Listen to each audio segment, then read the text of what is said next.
केवळ इतर कुठे नोकरी मिळत नाही म्हणून जर तो शिक्षक होणार असेल, पूर्वीच्या काळातले विद्यार्थी शिक्षकावर पूर्णपणे अवलंबून होते. जे शिक्षक देतील ते ब्रह्मवाक्य. आज तशी परिस्थिती नाही. अलीकडे त्या ठिकाणी शिक्षक थोडासा व्यावसायिक झालेला आहे. तुम्ही म्हणणार मी 1000 विद्यार्थी घडवले, लाख विद्यार्थी घडवले नाही.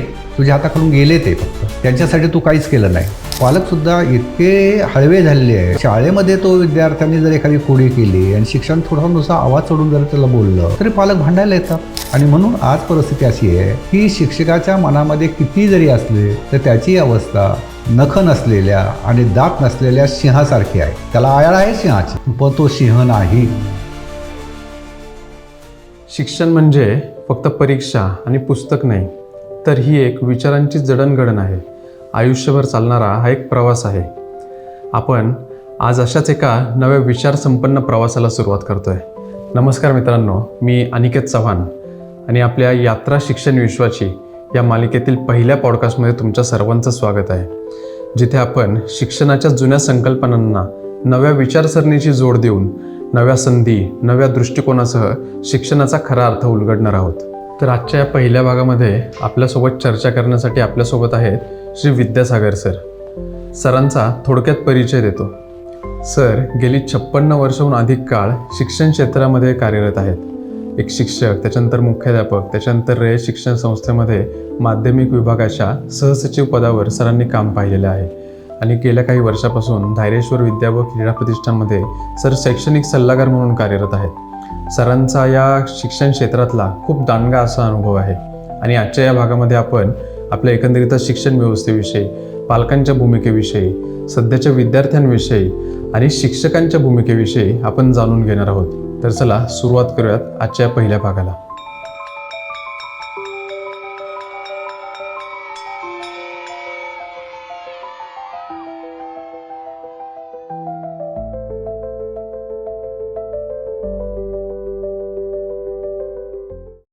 नमस्कार.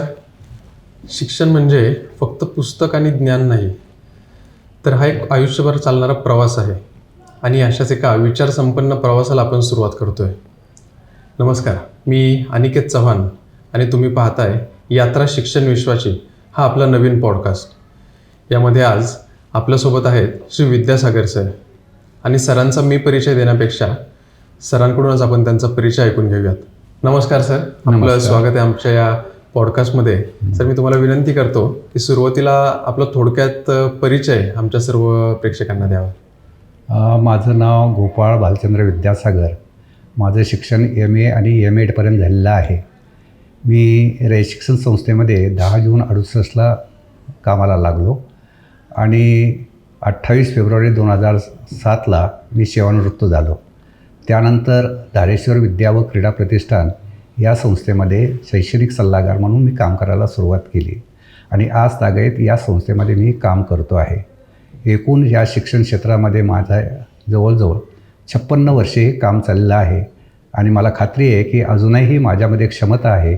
मी पुढेही बराच काळ या संस्थेला योगदान देऊ शकेल असं मला वाटतं. नक्कीच सर, शिक्षण क्षेत्रात खरं पाहिलं तर जर 56 वर्षापेक्षा अधिक काळ तुम्ही म्हणताय, नक्कीच खूप मोठा कालावधी आहे. आणि एखाद्या क्षेत्रात डेडिकेटेडपणे एवढं वर्ष काम करणार, तसं मी तर पहिलाच व्यक्ती कोणीतरी एवढा जवळून माझा संबंध आला आहे. तर आम्हाला थोडक्यात माहिती द्या, किंवा ज्यावेळी तुम्ही 56 वर्षापेक्षा अधिक काळ या शिक्षण क्षेत्रात काम करताय, तर याची सुरुवात नक्की कशी झाली आणि या क्षेत्रात आपल्याला काम करायचं याची प्रेरणा तुम्हाला कुठून मिळाली? माझं शिक्षण रयत शिक्षण संस्थेमध्ये झालं. आमच्या गावामध्ये शाळा होती, तिथे माझं 8वी ते 10वी शिक्षण झालं. त्यानंतर कॉलेजसाठी मी कर्जत, आज ते दादासाहेब पाटील महाविद्यालय म्हणून ओळखलं जातं, त्या ठिकाणी माझं महाविद्यालय शिक्षण झालं. आणि हे शिक्षण घेत असताना रयत शिक्षण संस्थेचे संस्थापक कर्मवीर भाऊराव पाटील आणि त्यात सुविद्य पत्नी सौ लक्ष्मीबाई भाऊराव पाटील उर्फ वहिनी यांच्या कामाची प्रेरणा त्या ठिकाणी मला मिळाली. त्यांनी संस्थेसाठी असीम त्याग केलेला आहे आणि गोरगरिबांच्या शिक्षणाचा त्यांनी वसा हाती घेतला होता. तो समर्थपणे त्यांनी पार पाडला आणि त्यामुळंच असं मनामध्ये वाटलं की आपणसुद्धा या संस्थेसाठी आपण काहीतरी योगदान द्यावं आणि त्या दृष्टिकोनातून मी या संस्थेमध्ये सहभागी होण्याचं ठरवलं. जेव्हा मी कॉलेजमध्ये शेवटच्या वर्षाला होतो तेव्हा आमचे प्राचार्य M स्वामी यांनी मला सहज विचारलं की तू संस्थेमध्ये काम करणार का?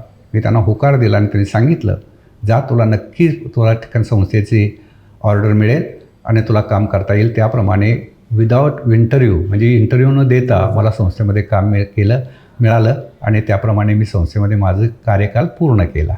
नाही, कर्मवीर भाऊरावांना असतील किंवा त्यांच्या पत्नी असतील, त्यांचं खरंच खूप मोठं योगदान आणि त्याग आपल्या महाराष्ट्रासाठी आहे. म्हणजे तुमच्या सांगण्यातून पण ते आलंच. आणि मला माहीत नाही की आत्ताच्या पिढीला त्यांचं योगदानाबद्दल किती माहिती आहे. आपण नंतर पुढच्या एखाद्या याच्यामध्ये त्याचा थोडासा मागो किंवा कानोसा तुमच्याकडून घेऊच. पण मला तुमच्याकडून आणखी एक ऐकायला आवडेल सर, की ज्यावेळी 50 वर्ष एखादा व्यक्ती एखाद्या क्षेत्रामध्ये काम करतोय आणि प्रामुख्याने जर शिक्षण क्षेत्र आपण पाहिलं तर 5 वर्षाला काहीतरी नवीन बदल होत असतात, आपली व्यवस्था काहीतरी बदल होत असतात. तर ज्यावेळी तुम्ही 56 वर्ष झाले काम करताय, या 56 वर्षात काय नक्की बदल झाले आणि सगळ्यात मोठा बदल तुम्हाला काय जाणवतोय सध्याच्या परिस्थितीमध्ये? काय आहे माहिती आहे का, बदल हा समाजाचं आधी त्या ठिकाणी जिवंत लक्षण मानलं जातं आणि त्यामुळं बदल हे होणं गरजेचं आहे आणि होत राहत असतात. आता मी जेव्हा त्या ठिकाणी विद्यार्थी जीवनामध्ये होतो तेव्हा आमच्या वेळेस त्या ठिकाणी इंग्रजांनी आणलेली मेकॅडे पद्धत, म्हणजे त्या ठिकाणी घोका आणि ओका, म्हणजे पाठांतर पद्धती ज्याला आपण म्हणतो ती होती आणि त्याप्रमाणे आमचं शिक्षण पूर्ण झालं. पण हळूहळू आपल्या असं लक्षात यायला लागलं की फक्त ज्ञान त्या ठिकाणी नुसता साठा करणं हे बरोबर नाही, तर त्याबरोबर त्या ज्ञानाचं आकलन झालं पाहिजे, त्या ज्ञानाचं उपयोजन झालं पाहिजे, त्याच्यामध्ये अभिरुची निर्माण झाली पाहिजे, कौशल्य प्राप्त झाली पाहिजेत. या सगळ्या ज्या पुढच्या पायऱ्या त्या कालांतराने हळूहळू बदलत गेल्या आणि आज त्या टप्प्यावर आपण आलेलो आहे.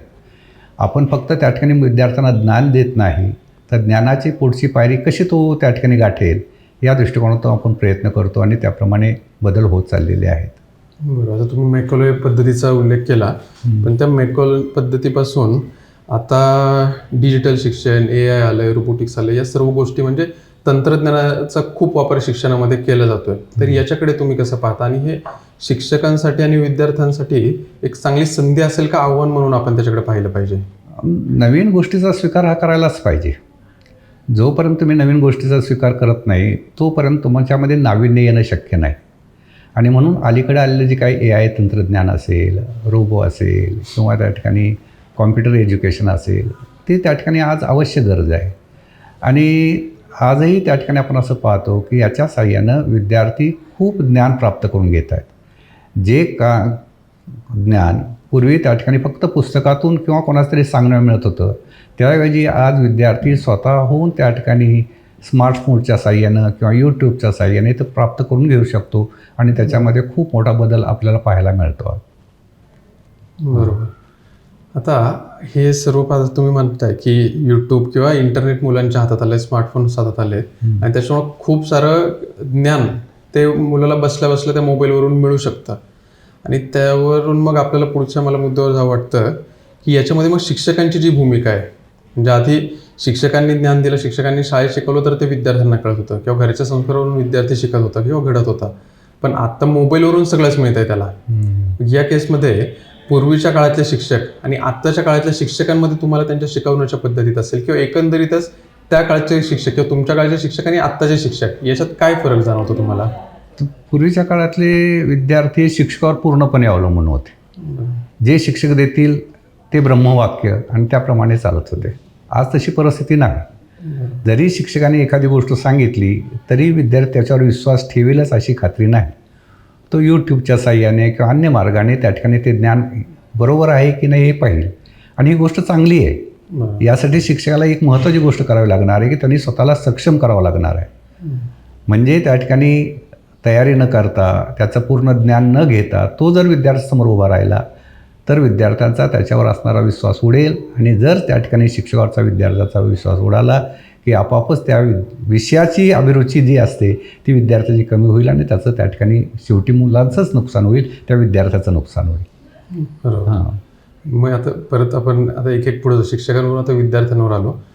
विद्यार्थी, त्या काळचे विद्यार्थी आणि आता सध्याचे विद्यार्थी, मला वाटतं की सध्याच्या शिक्षण पद्धतीत खरंच एक व्यवस्था म्हणून आपण चांगले विद्यार्थी घडवतोय का?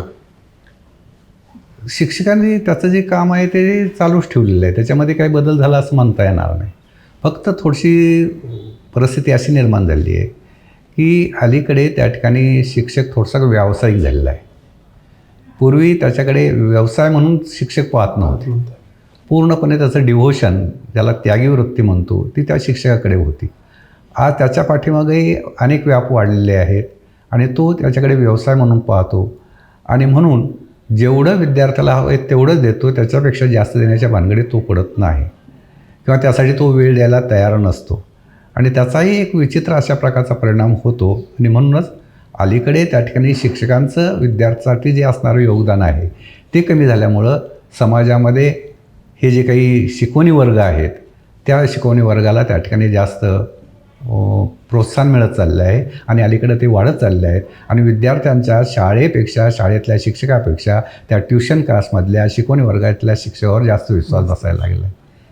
बरोबर. याला नक्कीच काही अपवाद नक्कीच हां, याला अपवाद निश्चित आहेत. हां, बरोबर. पण तुम्ही म्हणताय ते पण बरोबर आहे की व्यवस्था आपली थोडीशी कुठेतरी अशी झाल्यामुळे हे ट्युशन्स किंवा बाकी या गोष्टी वाढत चालल्यात आणि विद्यार्थ्यांचा किंवा पालकांचा, मला तर वाटतं विद्यार्थ्यांपेक्षा पालकांचा विश्वास नाही आहे शाळांवर किंवा शिक्षकांवर, त्याच्यामुळे ते ट्युशनला कुठेतरी जास्त प्रेफरन्स देत असतील का?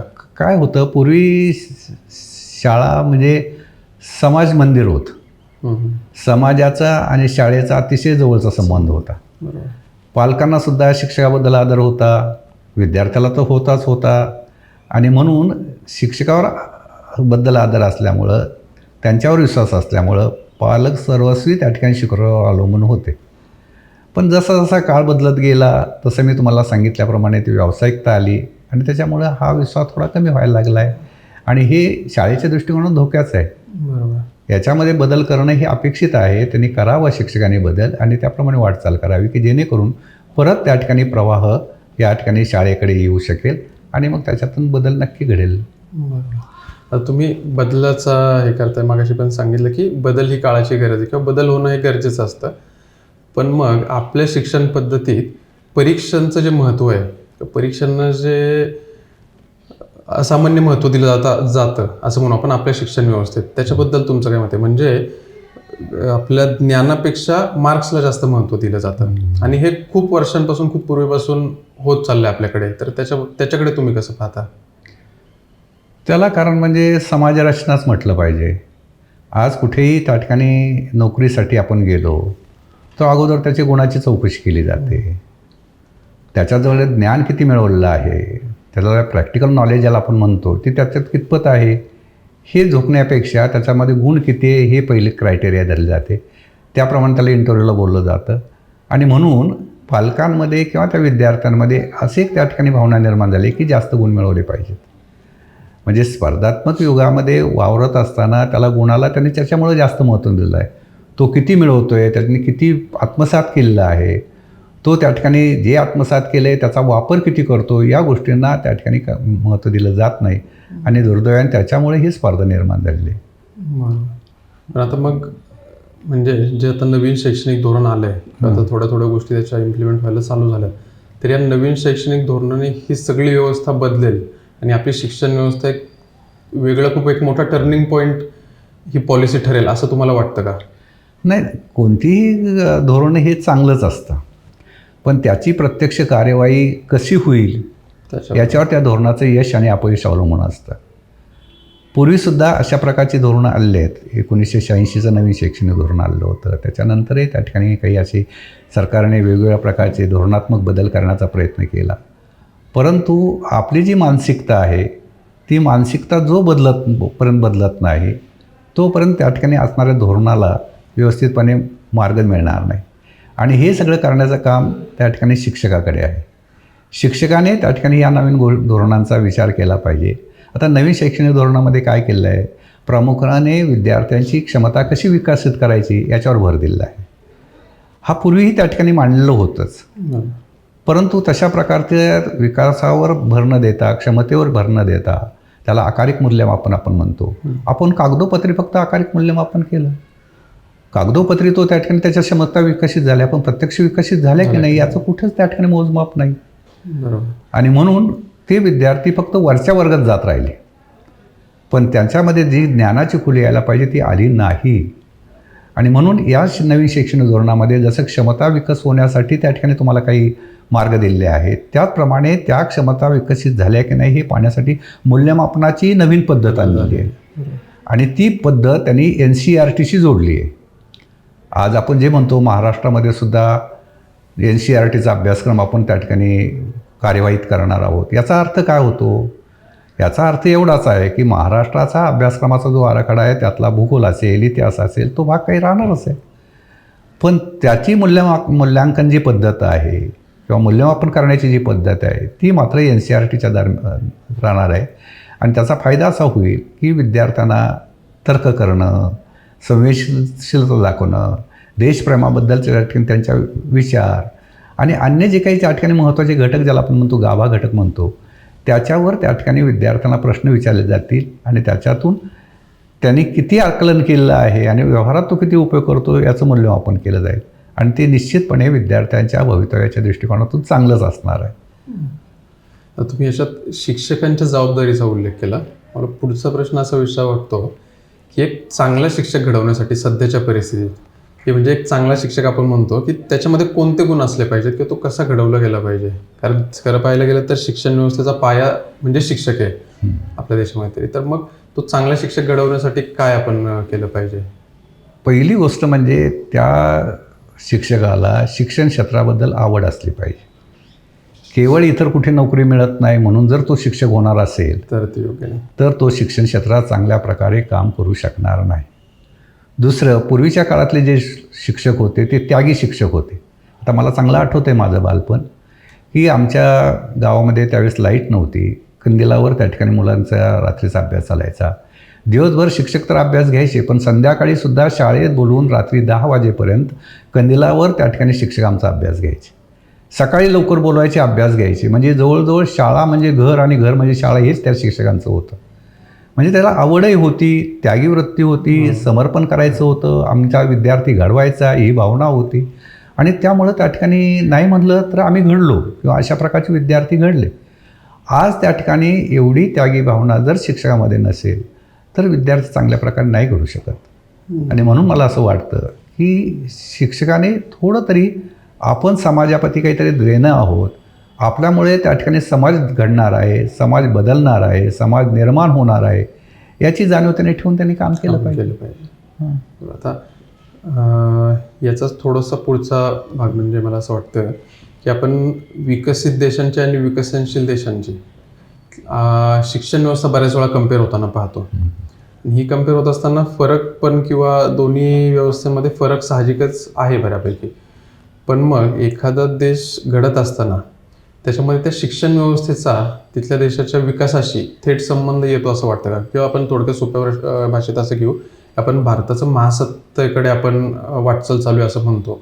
पण हा भारत महासत्ता होण्यासाठी शिक्षण व्यवस्थेचा किती मोठा वाटा त्याच्यामध्ये राहील? हे बघा, लक्षात घ्या की देश म्हणजे देशातली माणसं. आपला खंडप्राय देश आहे. याच्यामध्ये शहरी आणि ग्रामीण विभाग आहे. आज शहरी विभागामध्ये ज्या सुविधा उपलब्ध होतात त्या ग्रामीण विभागामध्ये उपलब्ध होत नाहीत. सरकार एखादं धोरण आणतं, एखादी गोष्ट सांगतं पण त्याच्यासाठी आवश्यक असणाऱ्या सुविधा पुरवत नाही, त्यासाठी अनुदान देत नाही. 100% फक्त पगारावर अनुदान दिलं म्हणजे सरकारचं काम संपलं असं नाही.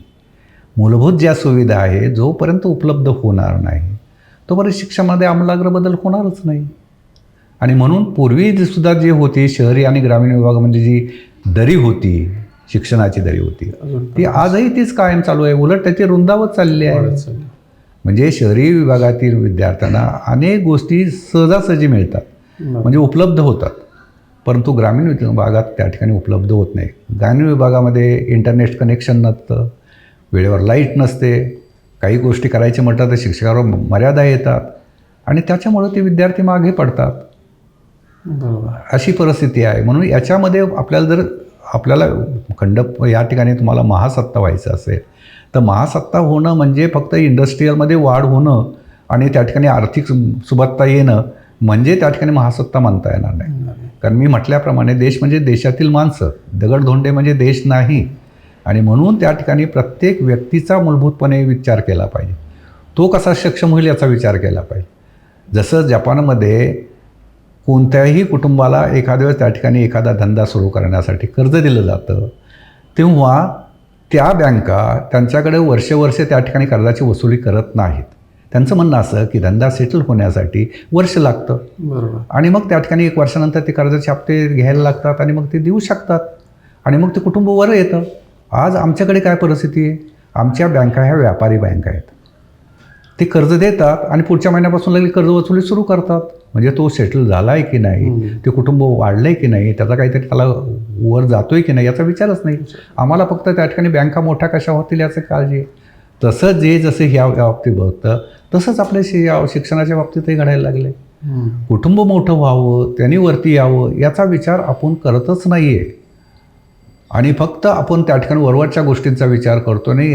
मी याचा अर्थ असा नव्हे की मी आधुनिकीकरणाच्या विरोधात आहे किंवा इंडस्ट्री होऊ नये असंही मला वाटत नाही, असं नाही.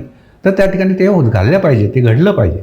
पण त्याचबरोबर ज्याच्या साह्याने तुम्ही करणार आहात ते मोठे झाले पाहिजेत याचा मूलभूत विचार तुमच्यामध्ये असावा आणि त्या पद्धतीने वाटचाल व्हावी असं मला वाटतं. म्हणजे खऱ्या अर्थाने ती महासत्ता होईल. बरोबर. आता आपण म्हणतो की भारतामध्ये सगळ्यात जास्त युथ पॉप्युलेशन आहे, की युवकांची संख्या सगळ्यात जास्त म्हणजे विद्यार्थ्यांची संख्या सगळ्यात जास्त आपल्याकडे आहे आणि या युवकांचा किंवा विद्यार्थ्यांचा देश घडवण्यामध्ये देशाची विकसित देश होण्याकडे जी आपली वाटचाल झाली त्याच्यामध्ये खूप मोठा रोल आहे. मग आता या विद्यार्थ्यांना तुम्हाला काय सल्ला देऊ वाटतो शिक्षणाच्या विषयाने, किंवा ते शिक्षण घेत आहेत आत्ता आणि त्यांना थोडक्यात 20 वर्षांनी ते एक देशाचे एक सजग नागरिक बनणार आहेत, तर हा प्रवास त्यांचा होत असताना त्या विद्यार्थ्यांना तुम्हाला काय सल्ला देऊशी वाटतो? प्रामुख्याने विद्यार्थ्याने आपण कोण आहोत, कुठे आहोत आणि कसे आहोत याचा विचार करावा. बऱ्याच वेळा स्वतःबद्दलचीच कल्पना विद्यार्थ्याला नसते.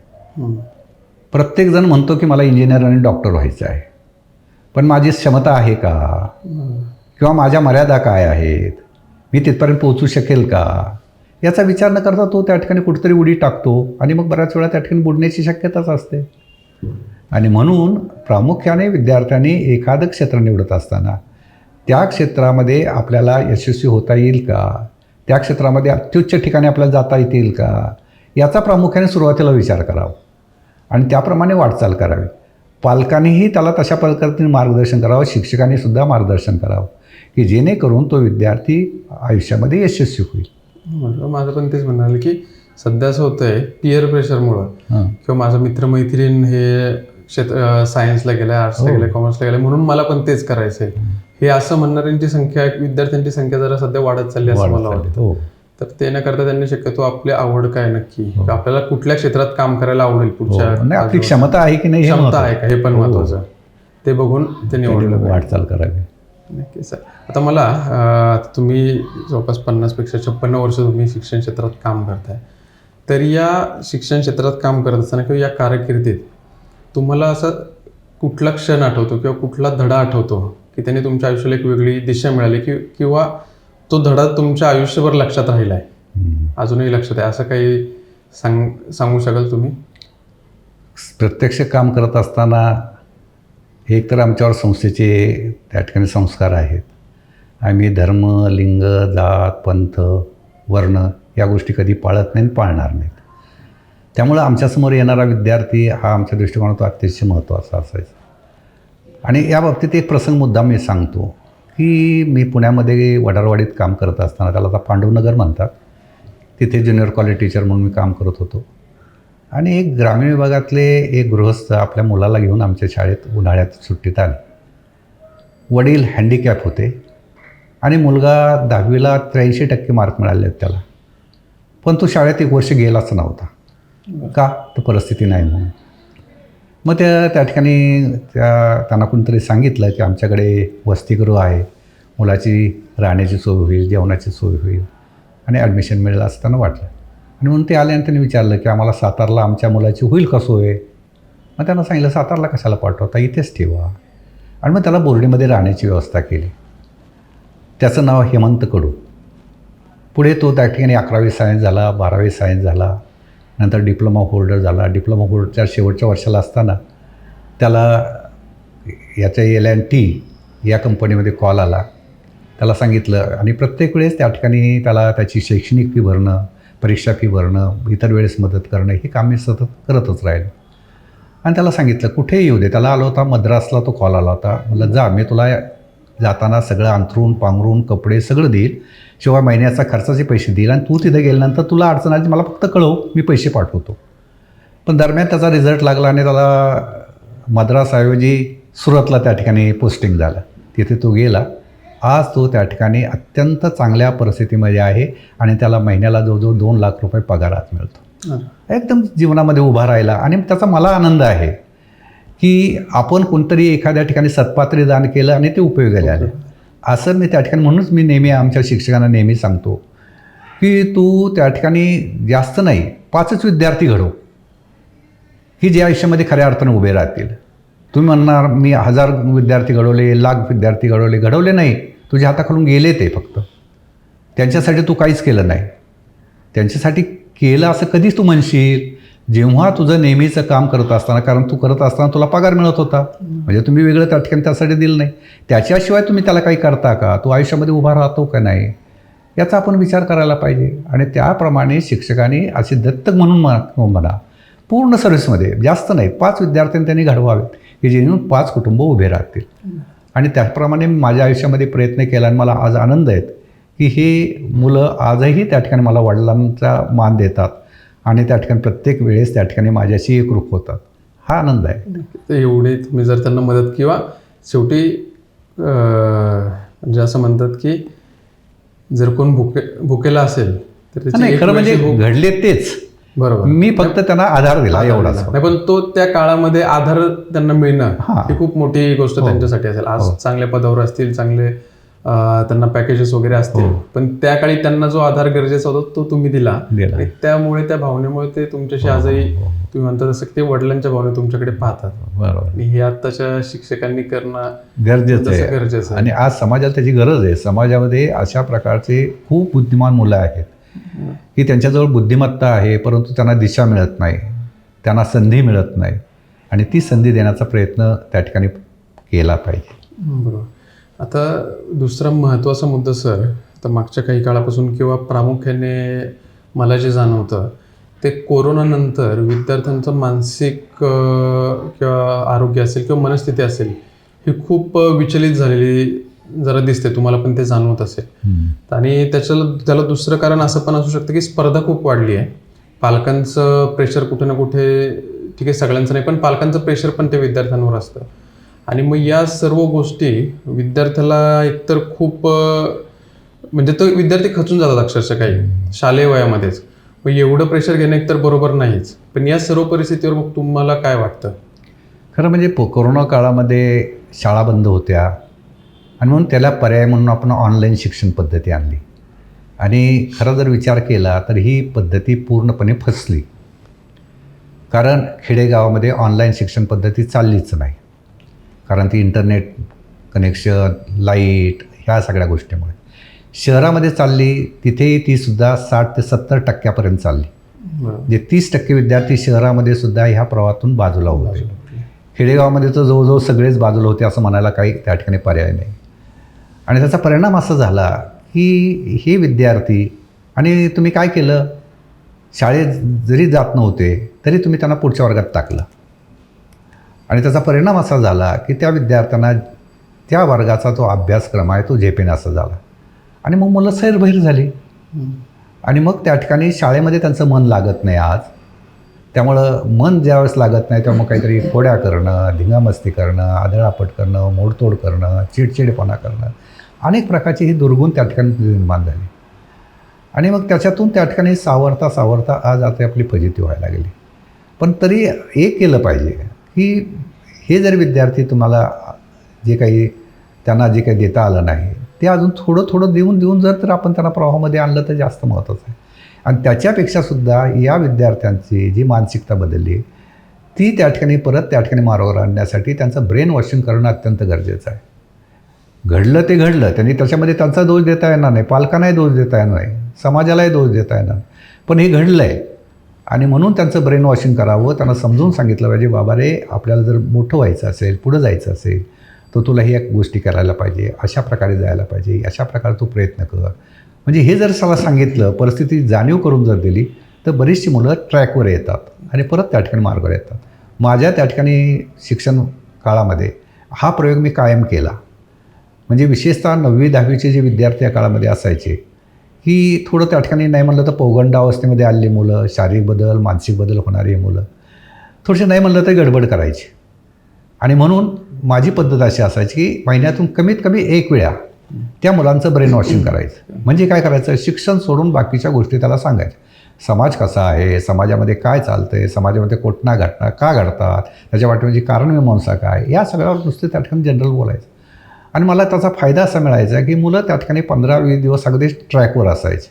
परत नंतर थोडी गडबड करायला परत ब्रेन वॉशिंग. आणि अशा प्रकारे मग त्या मुलांमधून जी विध्वंसक वृत्ती आहे, ती विध्वंसक वृत्ती आपोआप कमी होते आणि मग मुलं व्यवस्थितपणे कार्यरत राहतात. त्याचा आपल्याला फायदा होतो, त्या मुलांनाही फायदा होतो.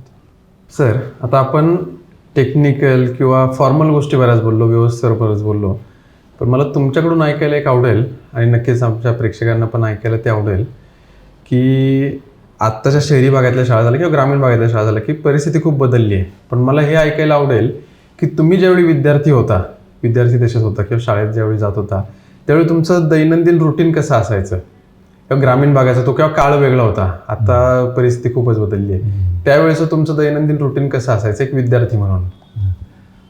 ज्यावेळेस मी शाळेमध्ये होतो तेव्हा आम्हाला शाळेची स्वतःची इमारत नव्हती.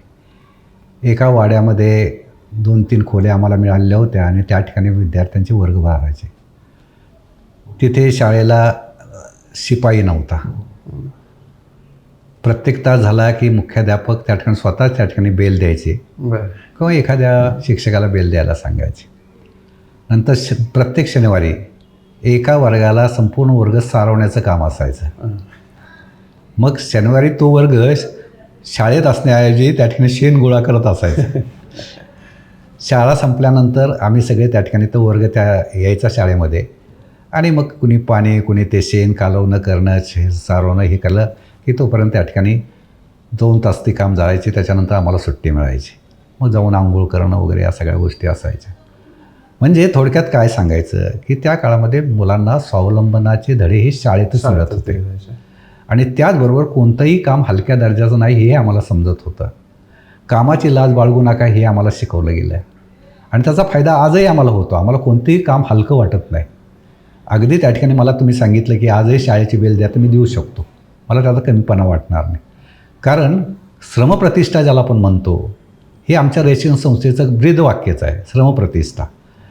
आणि म्हणून श्रमप्रतिष्ठा ही लहानपणापासूनच त्या विद्यार्थ्यांमध्ये निर्माण होत होते. आणि मग त्याच्यामुळे काय होत होतं, शिक्षक आणि विद्यार्थी यांचं नातं इतकं जवळचं होतं की असं वाटलंच नाही की ते कुणीतरी वेगळे आहेत. आपल्याच कुटुंबातले कोणतरी थोरले माणसं आहेत, ते आपल्याला रागवणार आहेत, बोलणार आहे, प्रसंगी आपल्याला मारणारसुद्धा आहेत, हे आम्ही गृहीत धरलं होतं. म्हणून शिक्षकांना उलटं बोलणं किंवा आवाज चढवून बोलणं हा प्रकार मला कधीच आढळला नाही, पाहायला मिळाला नाही. किंवा विद्यार्थ्यांनी आपल्या त्या ठिकाणी शिक्षकाची तक्रार आपल्या पालकाकडे गेली आणि पालक भांडायला आला असं कधीही घडायचं नाही. उलट आम्हाला असे प्रसंग यायचे की एखाद्या वेळेस शिक्षक समोरून आले, आपण जर आपल्या पालकांबरोबर चाललो असलो तर पालक सांगायचे काय म्हणतो आहे आपल्या पोराचा अभ्यास. ते म्हणले ठीक चालला आहे, हां अभ्यास नाही केला चोपून काढा त्याला. म्हणजे हे पालकाने त्यांना दिलेली परवानगी असायची आणि त्याप्रमाणे त्या ठिकाणी वाटचाल असायची. त्यामुळं विद्यार्थी घडले आणि मग नावारूपाला आले. हे त्याचं कातलं वैशिष्ट्य आहे.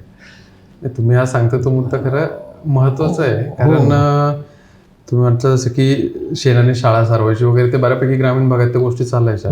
पण आता असं झालंय विद्यार्थ्यांचं आणि पालकांचं पण. म्हणजे विद्यार्थ्यांना तुम्ही म्हणता असं घरात जरी एखादं काम सांगितलं ना किरकोळ, बाबा हे फक्त ताट जेवणाचं उचलून तिकडे ठेव, तरी मुलं ऐकत नाही. त्याला काही संस्कारच नाही ना. जो संस्कार शाळेमध्ये व्हायचा ना तो होतच नाही. आणि दुसरी गोष्ट असं झाली की अलीकडे त्या ठिकाणी कुटुंबामध्ये 1 किंवा 2 मुलं असतात आणि मग त्यांचं संगोपन करत असताना नको तेवढं त्या ठिकाणी त्याचे लाड जे आहे ते केले जातात.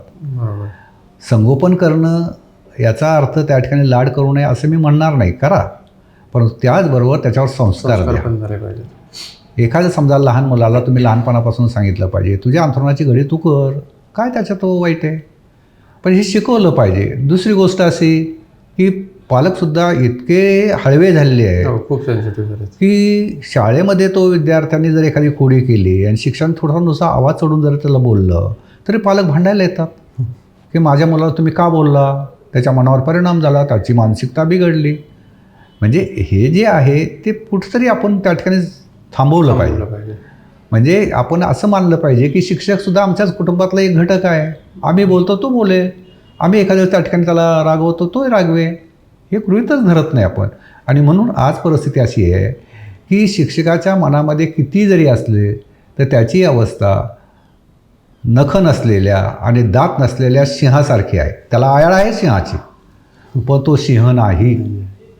तो बिचारा त्या ठिकाणी आगतिक झालेला आहे, तो काहीच करू शकत नाही. संस्थाचालकही सांगतात मुलांना रागवायचं नाही, मुलांना मारायचं नाही, तक्रार आली तर तुमचं तुम्ही जबाबदार. असं जर संस्थाचालक म्हणत असतील तर त्या शिक्षकांनी काय करायचं, कसं काम करायचं. म्हणजे ह्या सगळ्या गोष्टी आपण विचारात घेतल्या पाहिजे आणि त्याप्रमाणे थोडीफार वाटचाल केली पाहिजे. बरोबर आहे, त्या ठिकाणी मानसिकता त्या ठिकाणी किंवा मानसशास्त्र दृष्टिकोनातून कॉर्पोरल पनिशमेंट करणं हे वाईटच आहे. पण तरीही त्या ठिकाणी काहीतरी अधिकार, मारायचं सोडून द्या, पण बाकीचे बोलण्याचे, त्याला त्या ठिकाणी जागावर उभा करण्याचे, अशा प्रकारच्या ज्या छोट्या मोठ्या शिक्षा होत्या त्या दिल्या पाहिजे. आमच्या वेळेस तर त्या ठिकाणी शिक्षा जबरी असायच्या. साध्या त्या ठिकाणी भिंती ह्या शेणाच्या किंवा त्या ठिकाणी मातीच्या असायच्या, त्याला खुंट्या असायच्या. खुंटी हा शब्दही लोकांना माहीत नाही आता अलीकडे. तर त्या ठिकाणी जर चुकला मुलगा तर हाताला हात असा जोडून त्या ठिकाणी खुंटीला अडकवला जायचा. म्हणजे कळ यायची, डोळ्यातून खळखळ पाणी यायचं, परंतु ती शिक्षा व्हायची. पण परत नंतर त्या पद्धतीने त्या मार्गाला आम्ही जात नव्हतो आणि त्याच्यामुळं घडत राहिलो. आजही कोणती एखादी गोष्ट करताना त्याचा आम्ही सारासार विचार करतो, बाबा हे चांगलं आहे, हे वाईट आहे, विचार करतो आणि त्याप्रमाणे वाटचाल करतो. वाईट असलं तर आपण करू का हे, म्हणजे कदाचित त्याच्या पाठीमागं आमच्या जुन्या पद्धतीमुळे पाप पुण्याची कल्पना असेल, पण मी पाप पुण्य हे काही मानत नाही, परंतु हे चांगलं की वाईट हे मात्र निश्चितपणे मानतो. तर लगेच त्याचा विचार करतो ना. आज तसा विचार होत नाही आणि समाजामध्ये बऱ्याचशा घटना तुम्हाला भेटतात, गुन्हेगारी प्रवृत्ती पाहायला मिळते. हे त्या ठिकाणी याचा विचार न केल्यामुळेच घडतात आणि नंतर ते पश्चाताप करत बसतात. म्हणजे एखाद्याला त्या ठिकाणी आपण पाहतो की पेपरमध्ये वाचतो की अमुकने मित्राने मित्राचा खून केला, म्हणजे खरं म्हणजे ते मित्र, त्याने एकमेकाचा खून करण्याचं काही कारणच नाही आहे, पण तो त्या ठिकाणी विचार करण्याची शक्तीच नाही ना, हरवली ती. आणि तो करतो आणि नंतर मग पश्चाताप करत बसतो, अरे मी काय करून बसलो हे. म्हणजे अशा प्रकारच्या या घटना घडतात. त्याच्यामुळं त्याचे संस्कार समाजामध्ये व्हायला पाहिजे. समाजाने याला त्या ठिकाणी गोष्टी थोडंसं लक्ष दिलं पाहिजे, पालकांनी दिलं पाहिजे, शाळेने दिलं पाहिजे, सगळ्यांनी करून केलं तर त्या ठिकाणी आपली मुलं घडतील ना. विद्यार्थी घडवायचं म्हणजे फक्त पालकांनी पण लक्षात घेणं गरजेचं आहे की फक्त तो शाळेत 1 नंबर येतोय, त्याचा पहिला नंबर येतोय म्हणजे तो घडला नाही, त्याला संस्कार पण त्याचे मिळाले पाहिजे. आपण सर्वगुण संपन्न असं म्हणतो, तसा घडला पाहिजे तो. पण तुम्ही म्हणताय त्याला आता दुसरा एक जो पैलू आहे की कुटुंब लहान झाली सध्या. आता पूर्वी असं व्हायचं, एका कुटुंबात 10-15 जण असायचे किंवा कदाचित काही जॉईंट फॅमिली असतील तर जास्त जण असायचे आणि मग त्याच्यामुळे आजी असतील, आजोबा असतील, भावंड असतील, चुलते असतील ह्या सगळ्यांच्या तो घडायचा. आणि ते कुठेतरी त्यांचा दबाव किंवा त्यांचं एक आदरयुक्त भीती म्हणू आपण, ती त्याच्यावर असायची आणि त्याच्यातून ते विद्यार्थी घडायचे. पण आता सध्या होत नाही. आई वडील दोघं पण जॉबला असतात, मुलगा मग शाळेतून परत ट्युशनला येतो, ट्युशनवरून दुसरीकडे कुठेतरी जातो, शहरामध्ये जागेच्या कमतरता आणता येत नाही, अशा प्रकारची अवस्था आहे. त्याच्या म्हणजे परिस्थिती थोडी अवघड असली तरी पालकांनी किंवा आपण सर्वांनी म्हणून त्याच्यातून काहीतरी मार्ग काढणं मला असं वाटतं की सध्याच्या परिस्थितीला गरजेचं झालेलं आहे. आणि आपल्या प्रेम करण्याच्या कल्पनाही बदलल्यात पालकांच्या. दोघंजण नवरा बायको सर्व्हिस करतात आणि मग त्या ठिकाणी शनिवार रविवार त्यांचं प्रेम करायचं म्हणजे काय, कोणत्या तरी हॉटेलमध्ये घेऊन जाणं, खायला घालणं, कुठंतरी हे करणं, झालं त्या ठिकाणी प्रेम. मुलांना तुमच्या पैशाशी घेणं देणं नाही, तुम्ही त्याच्यासाठी किती वेळ देता, तुम्ही त्याच्याशी किती एकरूप होता. मी तर नेहमीच सांगत असतो पालक मिटिंगमध्ये, मी नेहमीच सांगतो की तुम्ही ठीक आहे दिवसभर तुम्हाला वेळ नसेल, पण संध्याकाळी तरी सर्व कुटुंबाने एकत्र बसून तुम्ही जेवण केलं पाहिजे, दिला पाहिजे तेवढा अर्धा पाऊण तास. संध्याकाळी तुम्हालाही वेळ नाही, तुम्ही एक जण टी व्ही बघत असतो, एक जण मोबाईल बघत असतो, एक जण काहीतरी करत असतो. म्हणजे जसे लॉजिंग अँड बोर्डिंगसारखी तुमच्या घराची अवस्था झाली की त्या ठिकाणी आपल्याला जेवायचं म्हणून इथं आलो आहे आणि मग झोपायला म्हणून जागा झाली म्हणून आपण त्या घरात राहतोय, असा त्याचा उपयोग नाही ना. कुटुंबाला कुटुंबाचंच रूप दिलं पाहिजे आणि मग यातील थोडेसे पथ्य पालकांनी आजही पाळले पाहिजे. पाळता येण्यासारखे आहे ती, सोपं आहे हे, पण ते घडत नाही आहे. त्याचा आणखी एक थोडंसं गमतीदार मला मुद्दा याच्यातून, म्हणजे सिरियस टॉपिककडून परत आपण थोडंसं गमतीदार याच्यावर जाऊ. आता उन्हाळ्याच्या सुट्ट्या शाळांना पडतील. आता उन्हाळ्याच्या सुट्ट्या जर म्हटलं तर शहरी भागात आपल्या घ्यायचं झालं तर 2-3 गोष्टी होतात की काही ठराविक मुलं जी परगावावरून आलेली असतात ते तिकडे त्यांच्या मामाकडे जाणं किंवा त्या गावाला जाणं असे काही ठराविक टक्के मुलं जातात. बाकीची शहरातलीच मुलं आहेत ती सोसायटीमध्ये काही दिवसभर थोडंफार खेळणं, बाकी दिवस त्यांचा मोबाईलवर याच्यावर जातो, कम्प्युटरवर स्क्रीनच्या समोर जातो. आणि काही ठराविक समर कॅम्प्स वगैरे बरंच सध्या वाढले, त्या समर कॅम्प्समध्ये मुलांचा वेळ जातो. पण तुमच्या काळामध्ये या उन्हाळ्याच्या सुट्ट्या कशा तुम्ही म्हणजे त्या उन्हाळ्याच्या सुट्ट्यांमध्ये नक्की काय काय करायचं तुम्ही? नाही, खरं म्हणजे आमच्या काळामध्ये आमचे जे काही छंद असले, खेळण्याचा छंद असेल, पोहण्याचा छंद असेल, अशा प्रकारचे छंद आम्ही जोपासायचो. पुस्तकाला कधी नाही हात लावायचं. आणि विशेषतः आमच्या गावामध्ये जी लायब्ररी होती त्या लायब्ररीचा आम्ही जास्त उपयोग करायचो. अगदी मी तुम्हाला सांगतो, 8वीला असताना नाथ माधवांची वीर धवलसारखी कादंबरी मी वाचली, की हाना आपट्यांच्या कादंबऱ्या, नाह आपट्यांच्या कादंबऱ्या, नाशी फडके, वि. स. खांडेकर, हे आमच्या 10वीच्या आत आमचं वाचून झालेलं होतं. आणि त्यामुळं वाचन समृद्ध असल्यामुळं नाही म्हटलं तर त्याचा आम्हाला पुढे आयुष्यात फायदा झाला. म्हणजे आज मुलांना वाचायचं नाही, तो मोबाईलवर वाचतोय. पण मोबाईलवरही वाचणं वेगळं आणि पुस्तकातलं वाचणं याच्यात खूप फरक पडतो. व्यापकता यायची असेल तर त्याला पुस्तकच पाहिजे असं म्हटलं जातं. जगातली जी मोठी माणसं आहेत, कोण CEO दर्जाची असतील, आणखीन मोठ्या दर्जाची असतील, ती माणसं दररोज आपल्या दिवसाचा वेळ 3-4 तास ते वाचनामध्ये घालवतात. मग त्यांच्याकडे मोबाईल आहेत ना, पण YouTube त्यांनाही उपलब्ध आहे ना, पण नाही ते त्याच्याऐवजी ते पुस्तक वाचतात.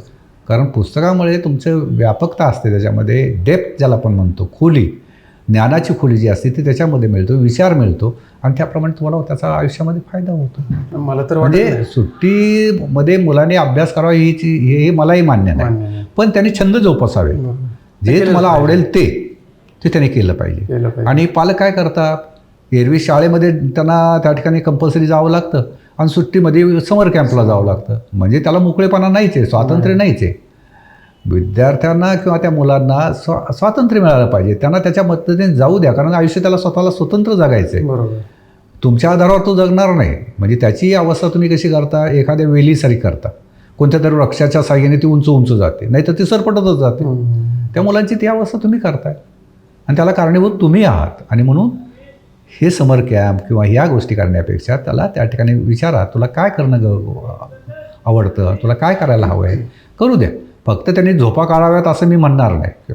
तर त्यांनी इतरही छंद निश्चितपणे जोपासले पाहिजे की जेणेकरून त्याला फायदा होईल. तुम्ही एक मुद्दा मांडला तो महत्त्वाचा आहे की वाचन खूप होतं पूर्वीच्या लोकांमध्ये. मला असं म्हणजे आता आत्ताचे विद्यार्थी अभ्यासाची पुस्तकं सोडून बाकी काही वाचत असतील असं वाटतच नाही. कदाचित त्यांना हे मोठ्या कादंबऱ्या लेखक, आत्ताचे पण लेखक, असं नाही की जुने, पण आत्ताचे लेखक कोण आहेत किंवा कुठली पुस्तकं किंवा कादंबऱ्या खूप प्रचलित आहेत हे पण माहिती नसेल आता. नाही, याच्यामागे मला असं वाटतं की ठीक आहे, एक सवयीचा एक भाग आलाच, पण एखादा आपल्या आयुष्यामध्ये आयडल असणं किंवा एखाद्या व्यक्तीकडे बघून आपण प्रेरित होणं आणि त्याचे कुठंतरी त्याचे विचार आपल्या मनामध्ये असतील तर आपल्या आयुष्याला एक दिशा येते. आणि मला सध्याच्या विद्यार्थ्यांमध्ये तो आयडल दिसून येत नाही. मग ते कदाचित काय, मग त्यांचा आयडल कोण असतात, सोशल मीडिया स्टार्स असतील, सेलिब्रिटी असतील, ते पण काही वाईट नाही, पण आपल्या आयुष्याला एक चांगली दिशा योग्य वेळामध्ये देण्यासाठी एक अशा आयडलची गरज असते. तर तुमच्या आयुष्यात असं कोण होतं की त्यांच्या आयुष्याने किंवा त्यांच्या जीवनाने तुम्ही प्रभावित झाला, प्रेरित झाला आणि मग ह्या सगळ्या गोष्टी किंवा तुमच्या आयुष्याला एक वळण मिळालं? खरं म्हणजे आपल्या देशामधले सगळ्यात थोर व्यक्तिमत्व म्हणावं त्याला, ते म्हणतात डॉक्टर राधाकृष्णन. म्हणजे ती खरं म्हणजे मूळ राजकारणी नव्हेच. स्वातंत्र्य युद्धामध्ये त्यांनी कधी भाग घेतलेला नव्हता, ते स्वातंत्र्य सैनिकही नव्हते, तरी ते देशाचे राष्ट्रपती झाले. आणि त्याला कारण असं की त्यांचं त्या ठिकाणी शिक्षक म्हणून जे काही योगदान आहे ते अतिशय मोठं आहे. मग त्यांनी मद्रास विद्यापीठामध्ये तत्त्वज्ञानाचे प्राध्यापक म्हणून काम केलं असेल किंवा त्या ठिकाणी मराठवाडा विश्व हिंदू विद्यापीठामध्ये कुलगुरू म्हणून काम केलेलं असेल. हे सगळं करत असताना विद्यार्थी हा केंद्रस्थानी ठेवून त्या विद्यार्थ्याचं आयुष्य कसं त्या ठिकाणी घडेल याचा त्यांनी पूर्ण विचार केला. आणि मग ती प्रेरणा शिक्षक म्हणून आपण त्यांच्या नावाने शिक्षक दिन साजरा करतो. का करतो तर शिक्षक म्हणून त्यांनी जे काही आदर्श आमच्यापुढे निर्माण केले आहेत त्याप्रमाणे आम्ही चालवायची अशी अपेक्षा आहे.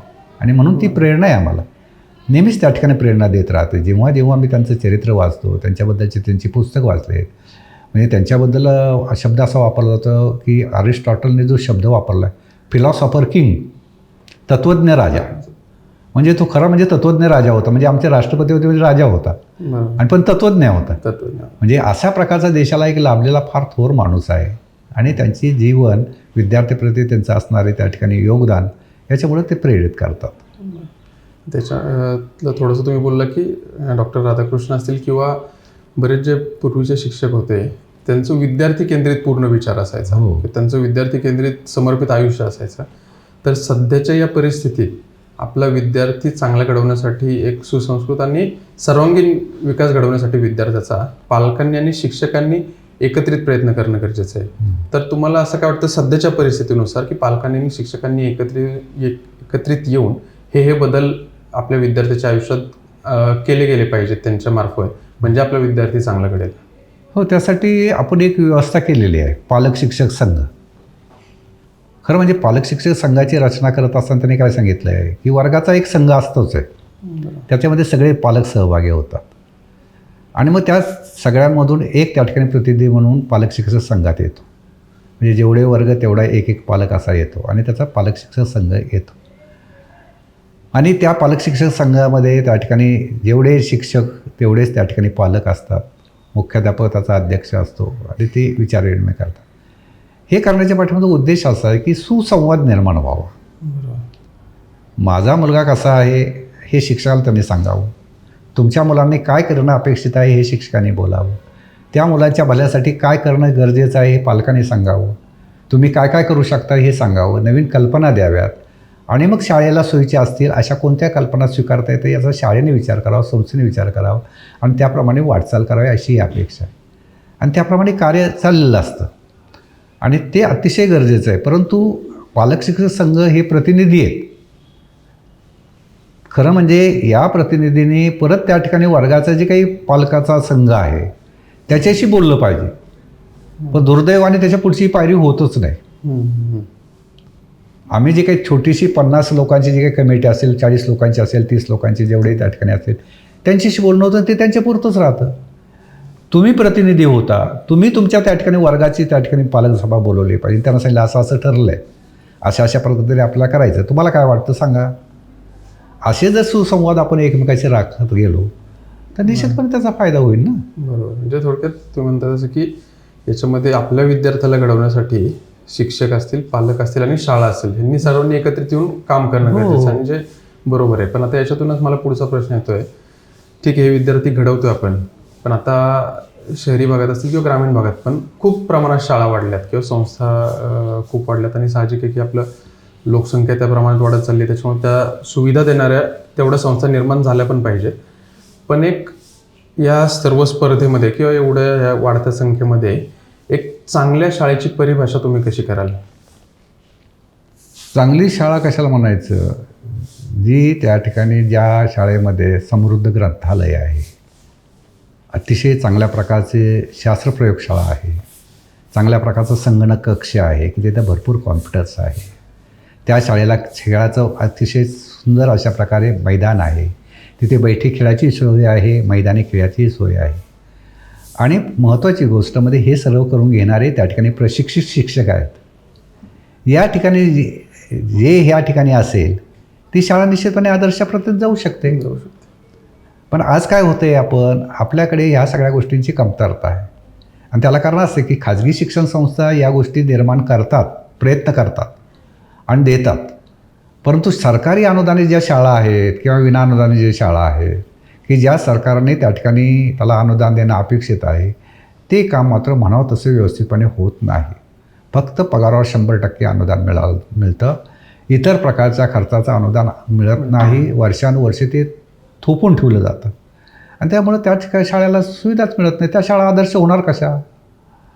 म्हणजे नुसतं त्या ठिकाणी एखादी गोष्ट बोलल्यानंतर ती आदर्श होत नाही, तर ती प्रत्यक्ष त्याच्यात कृतीत उतरलं पाहिजे. आणि तसं म्हणून त्याप्रमाणे या सगळ्या गोष्टी जिथे असतील ना त्या शाळा आदर्शाप्रत नक्कीच जातील, त्याचं नाव होईल. कारण त्या सगळ्या गोष्टी देतात. म्हणजे आज खाजगी शिक्षण संस्थांनाही जमतं आहे, मग सरकारी शाळांना का जमत नाही? आणि आपल्याकडे शहरामध्ये जेवढ्या शाळा आहेत त्याच्यापेक्षा जास्त शाळा ग्रामीण विभागामध्ये आहेत. सुरुवातीला सरकारने काय केलं होतं की 5 किलोमीटरच्या अंतरावर दुसरी शाळा द्यायची आहे. नंतर ते अंतर आणलं 3 किलोमीटर आणलं. नंतर 2 किलोमीटरवर आणलं, आता 0 किलोमीटरवर आणलं आहे. खरोखर त्या ठिकाणी एक शाळा असताना दुसरी शाळा तिथं अपेक्षित आहे का, गरज आहे का? म्हणून नुसती जीवघेणी स्पर्धा, म्हणजे याचंही पोट भरत नाही आणि याचंही पोट भरत नाही, आणि मग हेही देत नाहीत तेही देत नाहीत, अशा प्रकारची त्या ठिकाणी अवस्था होते. आणि त्याचं काही साध्य होत नाही. शिक्षण हे सर्वांना मिळालं पाहिजे, शिक्षणाची सोय झाली पाहिजे, गावोगावी शाळा झाल्या पाहिजे, याच्याबद्दल दुमत नाही. पण एकाच गावामध्ये 4000 लोकसंख्येचं गाव आहे आणि त्या गावामध्ये 2 शाळा कशासाठी? याचाही विचार त्या ठिकाणी व्हावा आणि त्या ठिकाणी शिक्षणाला व्यवस्थितपणे वळण लावलं जावं.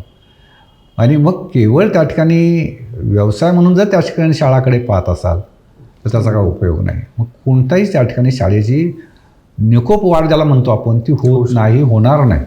आणि म्हणून याचा विचार केला पाहिजे. आणि मग काय होतं, अशी जवळजवळ जर शाळा असतील तर त्यांच्यामध्ये निकोप स्पर्धा चालण्याऐवजी संघर्षात्मक स्पर्धा चालते.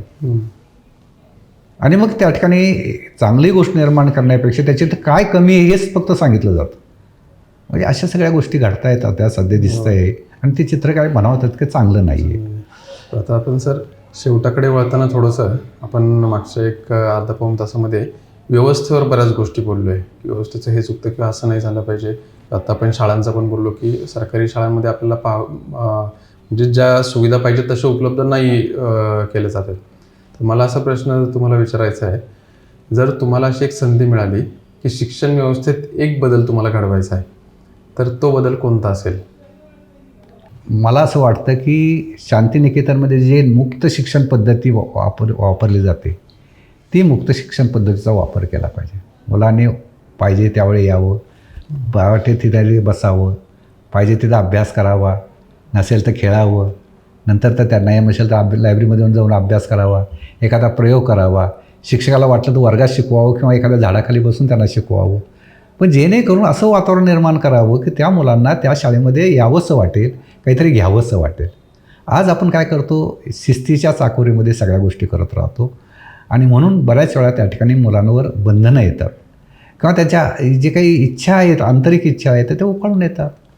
एखाद्या मुलाला जर एखाद्या तासाला कंटाळाच आला असेल तर जावं बाहेर, त्या ठिकाणी मैदानावर खेळावं किंवा लायब्ररीमध्ये जाऊन पुस्तक वाचावं, काहीतरी त्याचा फायदा तर होईल. वर्गात असतो तो, न घर का न घाट का अशी अवस्था असते. तो नुसतं फक्त शिक्षकाकडे बघत असतो पण मनात त्याला काही येत नाही. तर ही मुक्त शिक्षण पद्धती जी वापरली जाते आणि काही ठिकाणी आजही आता तुम्ही फिनलंड म्हणजे त्या ठिकाणी चांगले सगळे शिक्षण व्यवस्था म्हणून मानता. तिथे 7 वर्षे पूर्ण होईपर्यंत मुलांना शाळेत पाठवलंच जात नाही आणि शाळेमध्ये सुद्धा ह्या मुक्त पद्धतीने त्याला शिक्षण दिलं जातं आणि जगातली सर्वात उत्कृष्ट शिक्षण पद्धती म्हणून ओळखली जाते.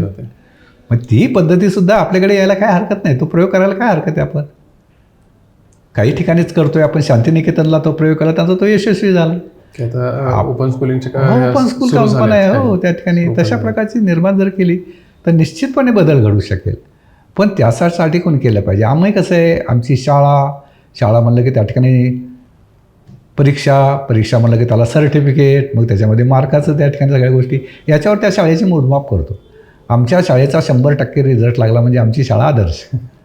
एवढाच निकष नाही आहे, त्याच्यापेक्षा अनेक निकष आहेत त्याला, ते सगळे लावा ना. आणि मग जर असेल तर ती शाळा आदर्श शाळा होईल ना. आणि मग त्या पद्धतीने ह्या जर विचार केला तर तो बदल होऊ शकतो. पण त्यासाठी तुमची मानसिकता तशी निर्माण झाली पाहिजे. कोणाची? आपले त्या ठिकाणी जे लोकप्रतिनिधी आहे त्यांचीही मानसिकता ती निर्माण झाली पाहिजे की ह्या ठिकाणी असं घडायचं आहे, करायचं आहे. आपण त्या पद्धतीने तुम्ही विचार करा, मांडा, त्याच्यावर तशा प्रकारे ठराव पास करा, त्याप्रमाणे अंमलबजावणी होण्याच्या दृष्टिकोनातून तुम्ही स्वतः योगदान द्या. हे जर केलं तर शक्य आहे. बरोबर. आता शेवटचा प्रश्न की तुम्ही एवढे वर्ष या क्षेत्रामध्ये काम करताय, नक्कीच तुमच्याकडे अनुभवांची खूप मोठी शिदोरी आहे. पण आता मला म्हणजे तुम्ही आमच्या प्रेक्षकांना एक सल्ला द्यावा असं मला वाटतं. पण तो सल्ला देताना एकतर विद्यार्थी, तर शिक्षक किंवा पालक यांच्यापैकी एकाला कोणाला तरी सल्ला द्यावा तुम्ही, तर तो कोणाला द्याल आणि काय सल्ला असेल? मी त्या ठिकाणी पालकांना सल्ला देईल. कारण शिक्षकांना का सल्ला देत नाही, कारण ज्या संस्था असतात त्यांची जे ध्येय धोरणं असतात त्याप्रमाणे शिक्षकांना कामाला लावलं जातं, त्याप्रमाणे ते काम करत असतात. त्यामुळे त्यांना सल्ला देण्याची गरज आपल्याला नाही, संस्था ती देऊ शकते.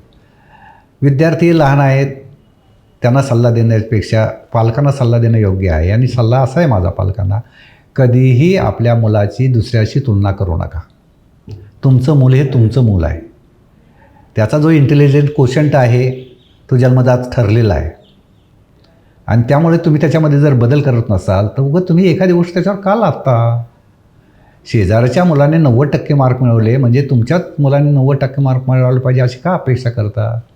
जाय त्याला चांगली बुद्धिमत्ता आहे. आपण म्हणतो ना 1 पाटी आहे, 2 पाटी आहे, त्रिपाठी आहे, त्यावेळी शब्द झाले द्विपाठी, त्रिपाठी, अशा प्रकारचे शब्द तयार झाले. एखाद्या तुमच्या मुलाला एखादी गोष्ट करण्यासाठी 3 वेळा करावं लागेल, पण तो प्रयत्न करतोय ना, तो प्रामाणिक आहे ना त्याच्याशी, त्याच्यात आनंद माना. त्याला त्या पद्धतीने जाऊ द्या, त्याला तसं प्रोत्साहन द्या. तुलना करत गेला तर काय होईल? तो आहे ते करतोय तेही करणार नाही, त्याच्यामध्ये नैराश्य येईल आणि तो प्रवाहातून बाजूला जाईल. असं करू नका. तर तुम्ही उलट त्या ठिकाणी प्रोत्साहन दिलं पाहिजे. त्याचा तो आहे, तुमचाच मुलगा तुम्ही आहे, त्याच्यातलं तुम्ही चांगले गुण हेरा आणि त्याला त्याच्याप्रमाणे जाऊ द्या. आणि एक लक्षात घ्या की परमेश्वराने प्रत्येकाला काही ना काहीतरी दिलेलंच आहे.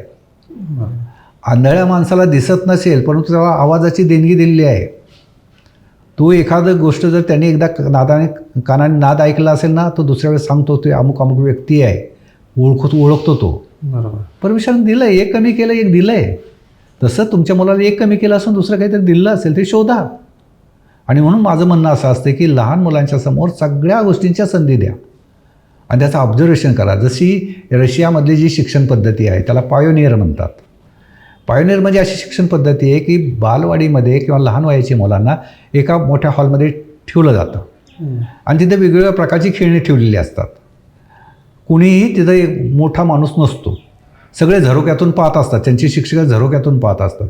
मग कोणता मुलगा कोणत्या खेळण्याशी खेळतोय, तो काय करतो याचं ऑब्झर्वेशन केलं जातं आणि त्या प्रकारचा अभ्यासक्रम त्या मुलाला त्या ठिकाणी दिला जातो. पालकांना सांगितलं या अभ्यासक्रमावर पाठवू त्याला आणि ती मुलं चांगली घडतात.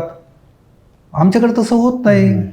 आज आम्ही ठरवतो आमच्या मुलांनी काय करायला पाहिजे, तर त्याने त्या ठिकाणी त्याचं पहा, त्याचं निरीक्षण करा आणि त्या पद्धतीने त्याला वाटायला लावा, तर निश्चितपणे त्या ठिकाणी त्याचा फायदा होईल. तुम्ही आयुष्यात आनंदी व्हाल आणि ती मुलंही आनंदी होईल. सर खूप चांगला सल्ला खरं तर सरांनी आपल्याला दिला आहे आणि एकंदरीतच हा सर पहिला एपिसोड किंवा पहिला भाग आमच्या पॉडकास्टचा होता आणि तुमच्याशी चर्चा करून नक्कीच आम्हाला खूप शिकायला मिळालं आणि जे प्रेक्षक पाहत आहेत त्यांनाच खूप सुंदर आणि प्रेरक अशा गोष्टी किंवा नवीन गोष्टी कळाल्या असतील, काही नवीन मार्गदर्शन तुमच्याकडून नक्कीच झालं असेल. तुम्ही सर या पहिल्या भागासाठी आमच्या वेळ दिलात त्याच्याबद्दल मी सर्व टीमच्या वतीने तुमचे खूप खूप आभार मानतो आणि आपण हा पॉडकास्ट आता संपू असं मी तुम्हाला विनंती करतो. धन्यवाद सर. धन्यवाद.